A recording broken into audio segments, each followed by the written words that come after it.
दोस्तों क्या हाल है। उम्मीद करता हूँ सारे दोस्त खैरियत से होंगे। दोस्तों आज PSL 8 का एक अहम मैच खेला जाएगा। मुल्तान सुल्तान और पेशावर ज़ल्मी के दरमियान खेला जाएगा। दोस्तों अगर आप मेरे चैनल पे नए हो तो इस वीडियो को लाइक और चैनल को सब्सक्राइब करना। दोस्तों वीडियो की तरफ बढ़ते हैं। मुल्तान सुल्तान की टीम खासा मजबूत दिखाई दे रहा है। मुल्तान सुल्तान की बात करें तो मुल्तान सुल्तान में एहसानुल्लाह एक वाहिद बॉलर ऐसा निकल कर नौजवान सामने आया है जो 150 की स्पीड से बॉल कराता है।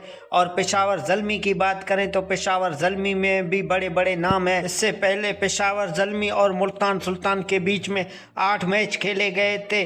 3 मैच मुल्तान सुल्तान ने जीते थे और 4 मैच पेशावर ज़ल्मी ने जीते हैं और 1 मैच बगैर नतीजे में ख़त्म हो गया था। ये अहम मैच आज शाम 7:30 बजे खेला जाएगा, मुल्तान में खेला जाएगा। और दोस्तों एक तरफ बाबर आजम है तो एक तरफ मोहम्मद रिजवान है। इन दोनों टीमों में से आपका टीम कौन सा है? कमेंट बॉक्स में राय का इज़हार